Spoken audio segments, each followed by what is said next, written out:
Hello friends, इव्हाज education अकॅडमीच्या web series लेक्चरमध्ये आपले स्वागत आहे. या वेब सिरीजमध्ये इलेक्ट्रिकल इंजिनिअरिंग या विषयावरचे लेक्चर्स आपण पाहत आहोत. या वेब लेक्चरचा उपयोग इंजिनिअरिंग, पॉलिटेक्निक, व्होकेशनल, टेक्निकल तसेच कॉम्पिटिटिव्ह एक्झामिनेशन्सकरिता होतो. यासोबतच फील्ड वर्कसाठी व इंटरव्ह्यूसाठी सुद्धा हे वेब लेक्चर्स मार्गदर्शक आहेत. हे यूट्यूब चॅनल तुम्हाला आवडल्यास लाईक करा, शेअर करा व सबस्क्राईब करा. हॅलो फ्रेंड्स, वेलकम टू इव्हाज एज्युकेशन अकॅडमी. वेब लेक्चर सिरीजमध्ये आपलं स्वागत आहे. आजच्या आपण एपिसोडमध्ये वेगवेगळ्या ट्रान्सफॉर्मरची माहिती पाहू. सर्वप्रथम ॲटो ट्रान्सफॉर्मरबद्दल माहिती पाहू. ॲटो ट्रान्सफॉर्मर हा सिंगल वाइंडिंग ट्रान्सफॉर्मर आहे. या ट्रान्सफॉर्मरचा उपयोग स्टार्टर, डिमरस्टॅट यासाठी करतात. यामधील वाइंडिंग प्रायमरी आणि सेकंडरी साईडला कॉमन असते. दोन वाइंडिंग ट्रान्सफॉर्मरमध्ये पॉवरचे वहन हे प्युअरली इंडक्टिव्ह स्वरूपामध्ये होते, तर ऑटो ट्रान्सफॉर्मर हा इंडक्टिव्ह आणि कंडक्टिव्ह अशा दोन्ही पद्धतींनी कार्यरत होतो. आकृतीमध्ये इनपुट साईडला प्रायमरी टर्न्स दाखविलेले आहेत, तर आउटपुट साईडला सेकंडरी टर्न्स दाखविलेले आहेत.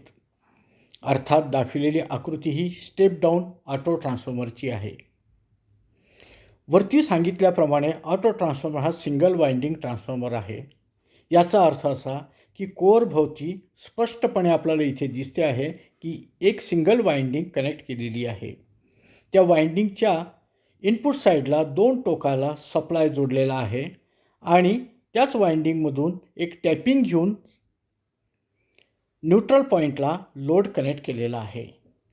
म्हणजे N2/N1 हा K is less than 1, so it's a step down auto transformer.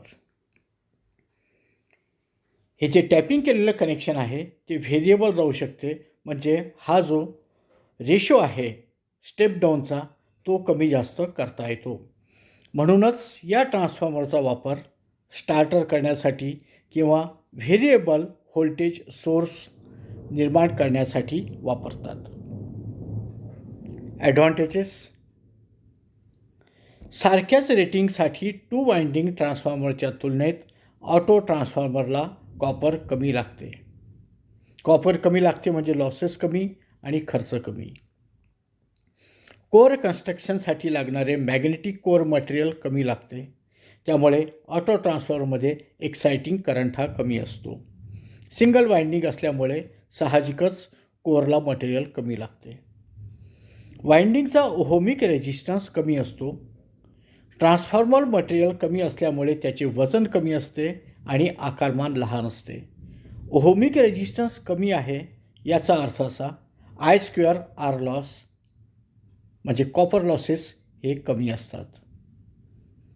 2 point ट्रान्सफॉर्मरच्या तुलनेने सारखे रेटिंगसाठी ॲटो ट्रान्सफॉर्मरचे आउटपुट जास्त असते. या ट्रान्सफॉर्मरची एफिशियन्सी जास्त असते. याचा लिकेज इम्पेडन्स कमी असतो, त्यामुळे व्होल्टेज रेग्युलेशन चांगलं असते. ज्या ट्रान्सफॉर्मरची एफिशियन्सी जास्त असते त्याच ट्रान्सफॉर्मरचं व्होल्टेज रेग्युलेशन चांगलं आहे असं म्हटल्या जाते. ऑटो ट्रान्सफॉर्मरचे डिसॲडव्हान्टेजेस: ट्रान्सफॉर्मेशन रेशो K हा 2पेक्षा कमी असतानाच हा ट्रान्सफॉर्मर वापरण्यास योग्य आहे. जितका जास्त ट्रान्सफॉर्मर रेशो असेल तितका हा ट्रान्सफॉर्मर एफिशियंट नाही. हा सिंगल वाइंडिंग ट्रान्सफॉर्मर असल्यामुळे इनपुट व्होल्टेज अपवादात्मक स्थितीमध्ये आउटपुटला जोडल्या जाऊ शकते. सिंगल वाइंडिंग ट्रान्सफॉर्मर असल्यामुळे वाइंडिंगमध्ये ब्रेक होऊ शकतो. व्होल्टेज पर टर्न हे वाढल्यामुळे इन्सुलेशन फेल्युअर होऊन हे ब्रेकेज होऊ शकते. त्यामुळेच हा ट्रान्सफॉर्मर फुल इनपुट व्होल्टेजला सहसा वापरत नाहीत. या ट्रान्सफॉर्मरमध्ये सर्क्युलेट होऊ शकणारा शॉर्ट सर्किट करंट हा 2 वाइंडिंग ट्रान्सफॉर्मरपेक्षा जास्त असतो. सिंगल वाइंडिंग ट्रान्सफॉर्मर असल्यामुळे हे सर्व धोके उद्भवतात. ॲप्लिकेशन. ऑटो ट्रान्सफॉर्मर हा इंडक्शन मोटर सुरू करण्यासाठी स्टार्टर म्हणून वापरतात. स्टार्टर याचा अर्थ असा की मोटरला स्टार्टिंगला लो करंट घेण्याकरता उपयुक्त ठरणारी टेक्निकल मशीन म्हणजे स्टार्टर. ट्रान्समिशन लाईनमधील व्होल्टेजला बूस्ट देण्यासाठी हा ट्रान्सफॉर्मर वापरतात. बूस्ट म्हणजे टेम्पररी व्होल्टेज स्टेपअप करणे, त्याला बूस्ट असं म्हणतात. जिथे ट्रान्सफॉर्मेशन रेशो 1च्या जवळपास आहे तिथे सप्लाय वहन करण्यासाठी याचा उपयोग होतो. टॅपिंग केलेला ऑटो ट्रान्सफॉर्मर ऑडिओ ॲप्लिकेशनमध्ये वापरतात. रेल्वे ॲप्लिकेशनमध्ये म्हणजे ट्रॅक्शन सिस्टीममध्ये रेल्वे अप्लायन्सेस, सिग्नलिंग अप्लायन्सेस जोडण्याकरता याचा वापर होतो. याचा उपयोग डिमरस्टॅट म्हणून करतात. डिमरस्टॅट याचा अर्थ व्हेरिएबल व्होल्टेज सोर्स सप्लाय करणारं इन्स्ट्रुमेंट. ट्रान्समिशन लाईनमधील व्होल्टेज ड्रॉप कोप अप करण्यासाठी याचा उपयोग होतो. काही प्रमाणामध्ये जर व्होल्टेज ड्रॉप झालं असेल तर ते कोप अप करण्यासाठी म्हणजे ते सारख्या पातळीवर आणण्याकरता या ॲटो ट्रान्सफॉर्मरचा वापर करतात. यानंतरचा ट्रान्सफॉर्मर आहे डिस्ट्रीब्युशन ट्रान्सफॉर्मर. डिस्ट्रीब्युशन या शब्दाचा अर्थ वितरण. जेव्हा इलेक्ट्रिकल इंजिनिअरिंगचा आपण विचार करतो तेव्हा डिस्ट्रीब्युशन म्हणजे पॉवरचं डिस्ट्रीब्युशन असा त्याचा अर्थ होतो. ट्रान्समिशन लाईनमधील जास्त असलेलं व्होल्टेज उपभोक्त्याच्या गरजेनुसार कमी करण्याकरता या ट्रान्सफॉर्मरचा वापर केला जातो. उपभोक्त्याला अर्थात रेसिडेन्शियल उपभोक्त्याला 230 व्होल्टपेक्षा जास्त व्होल्टेजची गरज नसते. 33 kVचे सबस्टेशनमध्ये 11 kV प्रमाणामध्ये व्होल्टेज कमी केल्या जाते. 11 kVचा सप्लाय हा 440 व्होल्ट इतका कमी केला जातो. त्या 440 व्होल्टमधून सिंगल फेजद्वारा ग्राहकाला 230 व्होल्ट म्हणजे सिंगल फेज सप्लाय दिला जातो. हे जे व्होल्टेज कमी करतो त्या ट्रान्सफॉर्मरला डिस्ट्रीब्युशन ट्रान्सफॉर्मर असे म्हणतात. अर्थात हे स्टेप डाऊन ट्रान्सफॉर्मर आहेत. ग्राहकांना वितरण करण्यासाठी याचा उपयोग होतो. आजकाल शहरी भागात डिस्ट्रीब्युशन ट्रान्सफॉर्मर उभारणीसाठी सुरक्षित जागा मिळणे कठीण होत आहे. याचं कारण असं की शहरी भागामध्ये वस्ती दाट होते आहे आणि इलेक्ट्रिकल सेफ्टीच्या उद्देशाने ट्रान्सफॉर्मरच्या बाजूला क्लिअरन्स स्पेस असणे आवश्यक आहे. हे डिस्ट्रीब्युशन ट्रान्सफॉर्मर सहसा एच टाईप पोल कन्स्ट्रक्शनवरती उभारतात किंवा त्याला 2 पोल स्ट्रक्चर असं सुद्धा म्हणतात. हे distribution transformer star star, delta delta, star delta, delta star कनेक्शनमध्ये जोडलेले असतात. हे डिस्ट्रीब्युशन ट्रान्सफॉर्मर 24 तास लोडेड असल्यामुळे याची ऑल डे एफिशियन्सी जास्त असायला पाहिजे. त्या पद्धतीचं त्याचं डिझायनिंग केलेलं असते. ॲप्लिकेशन्स. नागरी वस्तीमध्ये लो व्होल्टेज पुरवठा करण्यासाठी याचा वापर करतात. याद्वारे रिमोट एरियामध्ये सप्लाय पोहोचविला जातो. बल्क इंडस्ट्री व बल्क डोमेस्टिक कन्झ्युमर यांना पुरवठा करण्यासाठी या डिस्ट्रीब्युशन ट्रान्सफॉर्मरचा वापर केला जातो. यानंतरचा ट्रान्सफॉर्मर आहे पॉवर ट्रान्सफॉर्मर. ट्रान्समिशन लाईनमध्ये इलेक्ट्रिकल पॉवरचे वहन करण्याकरता जो ट्रान्सफॉर्मर वापरला जातो त्याला पॉवर ट्रान्सफॉर्मर असे म्हणतात. हे ट्रान्सफॉर्मर स्टेपअप ट्रान्सफॉर्मर असतात. हा ट्रान्सफॉर्मर स्टेपअप असल्यामुळे आउटपुट साईडचा म्हणजे सेकंडरी साईडचा करंट कमी होतो. कारण ट्रान्सफॉर्मरमध्ये पॉवरचं सूत्र P=V×I आहे. इनपुट साईड आणि आउटपुट साईडची पॉवर ही सारखीच असते. जर व्होल्टेज वाढला तर करंट कमी होतो. करंट कमी झाल्यामुळे कंडक्टरची जाडी कमी होते. कंडक्टरची जाडी कमी झाल्यामुळे कंडक्टरला मटेरियल कमी लागते. कंडक्टरला मटेरियल कमी लागल्यामुळे त्याचा खर्च कमी होतो. कंडक्टर मटेरियलवरती खर्च कमी होतो. कंडक्टरचे मटेरियल कमी झाल्यामुळे कंडक्टरचे वजन कमी होते. हे वजन कमी झाल्यामुळे ट्रान्समिशन लाईन कंडक्टरला सॅग येतो, तो कमी येतो. सॅग म्हणजे ज्याला मराठीमध्ये झोल पडणे असा त्याचा अर्थ होतो. तसेच वजन कमी झाल्यामुळे टॉवरमधील अंतर हे तुम्हाला जास्त ठेवता येते. कंडक्टर जास्त स्ट्रेच करण्याची आवश्यकता राहत नाही. त्यामुळे पोल अथवा टॉवरची संख्या कमी होते. याचे सहसा रेटिंग 500 kVA किंवा त्यापेक्षा जास्त असते. हे ट्रान्सफॉर्मर ऑइल इमर्स्ड असतात. हे ट्रान्सफॉर्मर सतत हेवी लोडेड असल्यामुळे यातील आयर्न म्हणजेच कोर लॉस कमी असावेत असे डिझाईन केलेले असते. ऑइल इमर्स्ड असणे हे इन्सुलेशनच्या उद्देशानं अतिशय आवश्यक अशी बाब आहे. ॲप्लिकेशन: पॉवरचे वहन करण्यासाठी जनरेटिंग स्टेशनमध्ये म्हणजे पॉवर स्टेशनमध्ये तसंच ट्रान्समिशन लाईनवरती हे पॉवर ट्रान्सफॉर्मर्स वापरतात. ट्रान्समिशन लाईनमध्ये व्होल्टेज स्टेप अप करण्यासाठी या ट्रान्सफॉर्मरचा वापर केला जातो. याचा उपयोग power plant, industrial plant, traditional electrical utility कंपनीजमध्ये केला जातो. आता डिस्ट्रीब्युशन आणि पॉवर ट्रान्सफॉर्मरची आपण तुलना पाहू. ही तुलना पाहताना जर या ट्रान्सफॉर्मरची सर्वसाधारण कार्यपद्धती उपयोग जर लक्षात आले तर या दोन ट्रान्सफॉर्मरची तुलना सहजरित्या आपल्याला लिहिता येते. पहिला फरक असा आहे, डिस्ट्रीब्युशन ट्रान्सफॉर्मर हा स्टेप डाऊन ट्रान्सफॉर्मर आहे, तर पॉवर ट्रान्सफॉर्मर हा स्टेप अप ट्रान्सफॉर्मर आहे. दुसरा फरक असा आहे, उच्च MVA क्षमता रिसिव्हिंग स्टेशन म्हणजे सबस्टेशन मध्ये उच्च विद्युत दाबाचे रूपांतर कमी विद्युत दाबात करण्यासाठी तसेच वीज वितरणासाठी डिस्ट्रीब्युशन ट्रान्सफॉर्मरचा उपयोग होतो. पॉवर ट्रान्सफॉर्मरचा उपयोग जनरेटिंग स्टेशनमध्ये 11 kVचा व्होल्टेज हा स्टेपअप करून वहन करण्यासाठी केला जातो. डिस्ट्रीब्युशन ट्रान्सफॉर्मरमध्ये सेकंडरी स्टार कनेक्टेड असते, तर पॉवर ट्रान्सफॉर्मरमध्ये सेकंडरी ही डेल्टा कनेक्टेड असते. डिस्ट्रीब्युशन ट्रान्सफॉर्मर स्विच यार्डमध्ये त्याची उभारणी ही इनडोअर किंवा आउटडोअर करता येते. पॉवर ट्रान्सफॉर्मर सहसा आउटडोअर पोल माउंटेड किंवा इनडोअरवर करताना त्याला स्ट्रॉंग फाउंडेशन्स कारण त्याची कॅपॅसिटी जास्त असल्यामुळे वापरावे लागते. डिस्ट्रीब्युशन ट्रान्सफॉर्मर्स हे कमी व्होल्टेजसाठी वापरतात. पॉवर ट्रान्सफॉर्मर्स हे जास्त व्होल्टेजसाठी वापरतात. डिस्ट्रीब्युशन ट्रान्सफॉर्मर्स सारख्या रेटिंगसाठी आकारमानाने मोठे असतात, तर तितक्याच रेटिंगसाठी पॉवर ट्रान्सफॉर्मर हे आकारमानाने छोटे असतात.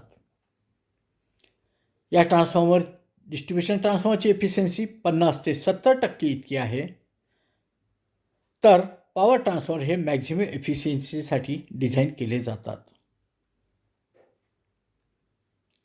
डिस्ट्रीब्युशन ट्रान्सफॉर्मरमध्ये लोड फ्लक्च्युएशन जास्त असते, कारण रेसिडेन्शियल इंडस्ट्रीयल लोड याच्यावरती कनेक्ट केलेलं असते, त्याची लोड सायकल वेगळी वेगळी असते. परंतु पॉवर ट्रान्सफॉर्मरमध्ये लोड फ्लक्च्युएशन कमी असते, कारण एका पॉईंटपासून सबस्टेशनच्या दुसऱ्या पॉईंटपर्यंत फक्त याचा वहन करण्यासाठी उपयोग होतो. आता इन्स्ट्रुमेंट ट्रान्सफॉर्मरबद्दल आपण माहिती पाहू. आपल्याला माहीतच आहे की पॉवर सिस्टीममध्ये व्होल्टेज आणि करंट हे खूप जास्त असतात. खूप जास्त म्हणजे मॅग्निट्यूड याचा खूप जास्त असतो. त्यामुळे व्होल्टेज तसेच करंट प्रत्यक्ष मोजणे खूप कठीण असते. जर मोजायचे झाले तर खूप जास्त कॅपॅसिटीचे इन्स्ट्रुमेंट्स लागतील व त्याकरता लागणारे टेक्निकसुद्धा खूप हाय क्वालिटीचे असेल.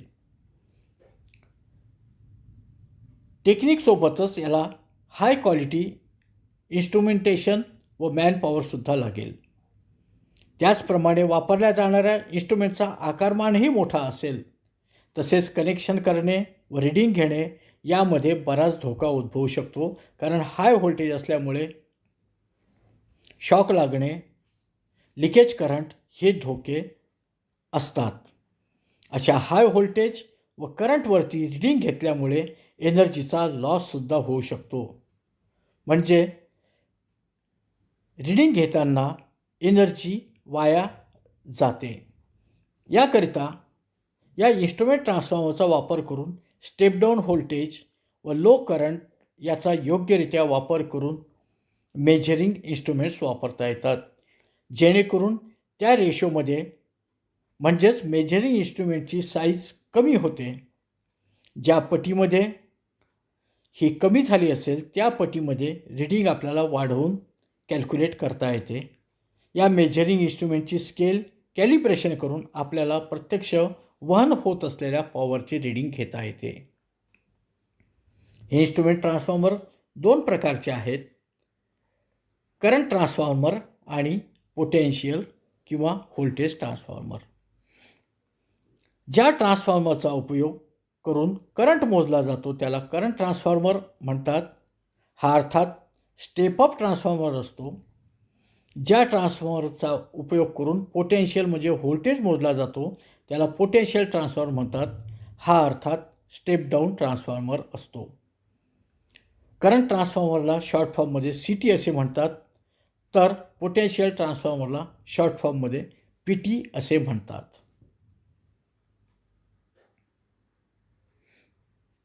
इन्स्ट्रुमेंट ट्रान्सफॉर्मरचे ॲप्लिकेशन्स. रिलेच्या सोबत पॉवर सिस्टीममध्ये रिले ऑपरेशनसाठी याचा उपयोग होतो. प्रत्यक्ष वापरामध्ये ॲम्पियर मीटर हे 5 ॲम्पियर कॅपॅसिटीमध्ये व व्होल्ट मीटर हे 110 किंवा 200 व्होल्ट कॅपॅसिटीमध्ये वापरले जाते. Advantages and disadvantages of instrument transformer. Instrument ट्रान्सफॉर्मरचा उपयोग हा ॲम्पियर व व्होल्टेज कमी लेव्हलवरती मोजण्यासाठी होतो. याचा अर्थ असा की एक्झिस्ट असलेलं व्होल्टेज आणि करंट मेजरिंग स्टेजला रिड्यूस लेव्हलवरती आणणे व मोजणे. AC पॉवर सिस्टीममधील लार्ज व्होल्टेज आणि करंट स्मॉल रेटिंग मेजरिंग इन्स्ट्रुमेंटद्वारा मोजता येतात. इन्स्ट्रुमेंट ट्रान्सफॉर्मरचा उपयोग करून मेजरिंग इन्स्ट्रुमेंट स्टँडर्ड टाईप करता येतात. त्यामुळे मेजरिंग इन्स्ट्रुमेंटची किंमतसुद्धा कमी करता येते. या इन्स्ट्रुमेंट ट्रान्सफॉर्मरचा उपयोग करून प्रोटेक्टिव्ह रिलेज वापरता येतात. तसेच पायलट लॅम्पसुद्धा वापरता येतात. इन्स्ट्रुमेंट ट्रान्सफॉर्मर्स हे किमतीने कमी असतात. याचा आकारमान कमी असल्यामुळे, याला लागणारं मटेरियल कमी असल्यामुळे, याची कनेक्शनची पद्धत सोपी असल्यामुळे इन्स्ट्रुमेंट ट्रान्सफॉर्मरचा उपयोग करून एकापेक्षा अनेक मेजरिंग इन्स्ट्रुमेंट्स जोडता येतात. इन्स्ट्रुमेंट ट्रान्सफॉर्मर जर खराब झाले तर ते सहजरित्या बदलता येतात, कारण याचे कनेक्शन सोपे आहेत व याचं कॉस्टिंगसुद्धा कमी आहे. इन्स्ट्रुमेंट ट्रान्सफॉर्मरद्वारा इलेक्ट्रिकल आयसोलेशन हाय व्होल्टेज किंवा हाय पॉवर सिस्टीम व मेजरिंग इन्स्ट्रुमेंटमध्ये करता येते. याचा अर्थ असा की प्रत्यक्ष वेळेस ज्यावेळेस हाय व्होल्टेज हाय करंट असतो त्याचा ऑपरेटरला किंवा रीडिंग घेणाऱ्याला डायरेक्ट संबंध न येता या ट्रान्सफॉर्मरनी ते सर्व रिड्यूस केलेले असल्यामुळे तो सेफ राहतो. लो पॉवर कन्झम्पशन हा इन्स्ट्रुमेंट ट्रान्सफॉर्मरचा मुख्य फायदा आहे. रेटिंग कमी असल्यामुळे नॅचरली कन्झम्पशन हे लो असेल. इन्स्ट्रुमेंट ट्रान्सफॉर्मरचा सर्वात मोठा डिसॲडव्हान्टेज म्हणजे हे ट्रान्सफॉर्मर AC सर्किटवरती वापरता येतात. ती DC सर्किटवरती याचा उपयोग होत नाही. याचा मुख्य कारण म्हणजे ट्रान्सफॉर्मर हे AC ऑपरेटेड मशीन्स आहेत. DCवर ते ट्रान्सफॉर्मर कार्य करत नाही.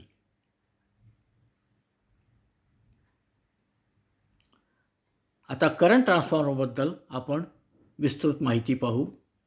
करंट ट्रान्सफॉर्मर हा स्टेप अप व्होल्टेज ट्रान्सफॉर्मर असतो. याचा अर्थ असा की सेकंडरी साईडला करंट हा कमी झालेला असतो. याचं कारण असं, ट्रान्सफॉर्मरचं इनपुट आणि आउटपुट पॉवर हे सारखं असते. त्यामुळे P=V/I. जर व्होल्टेज वाढलं तर करंट कमी होतो, जर व्होल्टेज कमी झालं तर करंट वाढतो. हा इन्स्ट्रुमेंट ट्रान्सफॉर्मर 5 एम्पियर कॅपॅसिटीचे मीटर वापरून यामध्ये रीडिंग घेतात. करंट ट्रान्सफॉर्मरवरच्या प्रायमरी साईडला कमी टर्न्स असतात. काही डिझाईनमध्ये तर त्या ठिकाणी सिंगल बारसुद्धा वापरतात, म्हणजे सिंगल टर्न. ही प्रायमरी साईड पॉवर सर्किटला जोडलेली असते. ही जोडणी सिरीज सर्किटमध्ये असते, म्हणून या ट्रान्सफॉर्मरला सिरीज ट्रान्सफॉर्मर असे सुद्धा म्हणतात. सेकंडरी साईडला जास्त नंबर ऑफ टर्न्स असतात, त्यामुळे सेकंडरी साईडचा करंट कमी होतो. म्हणजेच हा ट्रान्सफॉर्मर स्टेपअप ट्रान्सफॉर्मर आहे. ही सेकंडरी साईड मीटरला डायरेक्ट जोडलेली असते. सेकंडरी साईडला जोडलेल्या मीटरचा रेझिस्टन्स हा कमी असतो, त्यामुळे सेकंडरी साईड ही जवळपास शॉर्ट सर्किट कंडिशनसारखी कार्य करते.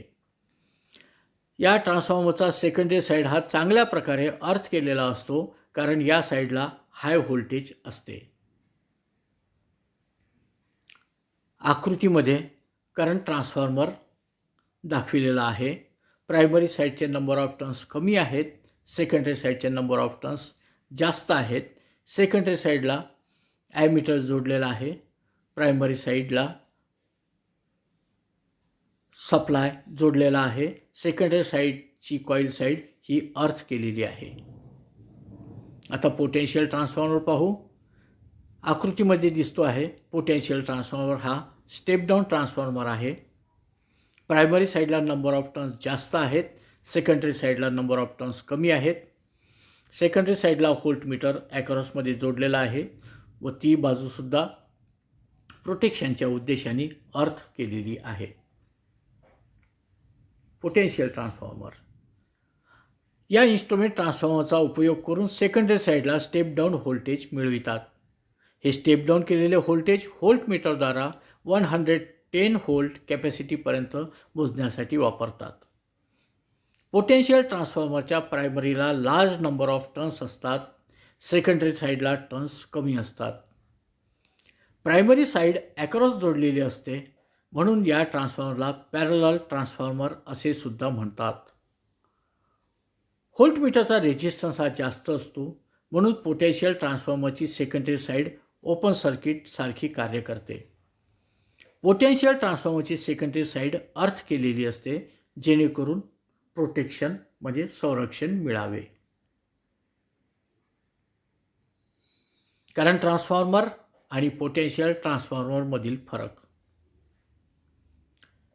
करंट ट्रान्सफॉर्मरचे कनेक्शन सिरीजमध्ये पॉवर सर्किटसोबत केले जाते, तर पोटेन्शियल ट्रान्सफॉर्मरचे कनेक्शन पॉवर सर्किटमध्ये पॅरललमध्ये केलेले जाते. करंट ट्रान्सफॉर्मरचा सेकंडरी ॲम्पियर मीटरला जोडलेला असतो, तर पोटेन्शियल ट्रान्सफॉर्मरचा सेकंडरी व्होल्टमीटरला जोडलेला असतो. प्रत्यक्षात फिगर जर पाहिली तर हा फरक लिहिणं आपल्याला जास्त सोपं जाते. करंट ट्रान्सफॉर्मरमध्ये सिलिकॉन स्टील लॅमिनेशनच्या डिझायनिंगवरती भर असतो, तर पोटेन्शियल ट्रान्सफॉर्मरमध्ये पोटेन्शियल ट्रान्सफॉर्मरमध्ये लो फ्लक्स डेन्सिटी मटेरियलवरती जास्त भर असतो. करंट ट्रान्सफॉर्मरची सेकंडरी साईड शॉर्ट सर्किटसारखी कार्य करते. पोटेन्शियल ट्रान्सफॉर्मरची सेकंडरी साईड ही ओपन सर्किटसारखी कार्य करते. करंट ट्रान्सफॉर्मरचा ट्रान्सफॉर्मर रेशो के हा जास्त असतो, पोटेन्शियल ट्रान्सफॉर्मरचा ट्रान्सफॉर्मर रेशो के हा कमी असतो. करंट ट्रान्सफॉर्मरचा एक टर्मिनल इन्सुलेशन ब्रेकडाऊन होऊ म्हणून अर्थ केलेला असतो. पोटेन्शियल ट्रान्सफॉर्मरमध्ये सेकंड साईड अर्थिंग हे सेफ्टी करता केलेलं असते. करंट ट्रान्सफॉर्मरमध्ये सेकंडरी साईड कधीही ओपन सर्किट ठेवत नाहीत. पोटेन्शियल ट्रान्सफॉर्मरमध्ये सेकंडरी साईड ओपन सर्किट ठेवली तरी चालेल. या लेक्चरमध्ये आपण distribution transformer, power transformer, current transformer, potential transformer याची माहिती पाहिली. या ट्रान्सफॉर्मरवरती काय प्रश्न विचारू शकतात त्याबद्दल आपण विचार करू.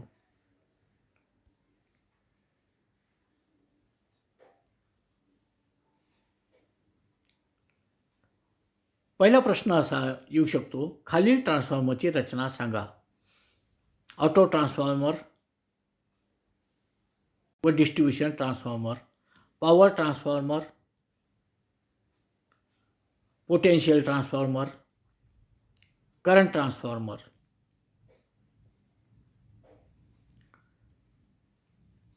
याची रचना सांगण्यापूर्वी जर याची सर्किट डायग्राम जर आपल्याला पाठ असेल तर याचं उत्तर लिहिणं सोपं जाते. सर्किट डायग्राम काढायची, त्याच्या वाइंडिंगची स्थिती कशी आहे त्याबद्दल विवेचन करावं, कोर कशा प्रकारचा आहे ते लिहावं, इनपुट साईडचं व्होल्टेज, आउटपुट साईडचं व्होल्टेज, ट्रान्सफॉर्मेशन रेशो या बाबीचा विचार करावा. किंबहुना हे मुद्दे लक्षात ठेवून प्रत्येक मुद्द्यावरती 2 किंवा 3 वाक्य तयार करावी व या प्रश्नाचं उत्तर लिहावं.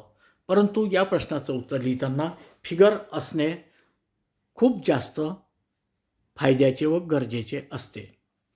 इन्स्ट्रुमेंट ट्रान्सफॉर्मरवरती सविस्तर माहिती लिहा. इन्स्ट्रुमेंट या प्रश्नाचं उत्तर लिहिण्याकडे इन्स्ट्रुमेंट ट्रान्सफॉर्मर कसं कार्य करतो, त्याचे ॲडव्हान्टेजेस काय, त्याचे डिसॲडव्हान्टेजेस काय याबद्दल माहिती लिहावी. फरक स्पष्ट करा. पॉवर व डिस्ट्रीब्यूशन ट्रान्सफॉर्मर, करंट व पोटेन्शियल ट्रान्सफॉर्मर. कोणत्याही 2 ट्रान्सफॉर्मरमधला फरक लिहिण्याकरता पहिल्या प्रश्नामध्ये आपण जसं पाहिलं तशी त्याची सर्किट डायग्राम काढावी, त्याच्या पार्ट्सचे नोटेशन्स लिहावे, त्याच्या वाइंडिंग्सचं रीडिंग, त्याचं कोअरचं मटेरियल, त्याची व्होल्टेज लेव्हल याचा विचार करायचा आणि प्रत्येक मुद्दा लक्षात घेऊन त्यातील फरक चार्ट करून लिहावा. खालील ट्रान्सफॉर्मरचे सर्किट सिम्बॉल काढा. Auto transformer, current transformer, potential transformer. वरील नोट्समध्ये याचे सिम्बॉल दिलेले आहेत. हे वारंवार हाताने काढून प्रत्यक्षात पाठ केलेले जास्त योग्य राहतील. उपयोग लिहा.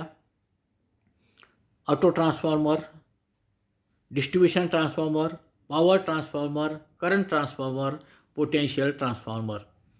हे 5ही ट्रान्सफॉर्मरचे जे उपयोग विचारलेले आहेत त्याची जी मुळात कार्यपद्धती आहे ती कार्यपद्धती कुठं उपयोगात आणली जाऊ शकते हे जर लक्षात घेतलं तर याचे उपयोग सहज लिहिता येतील.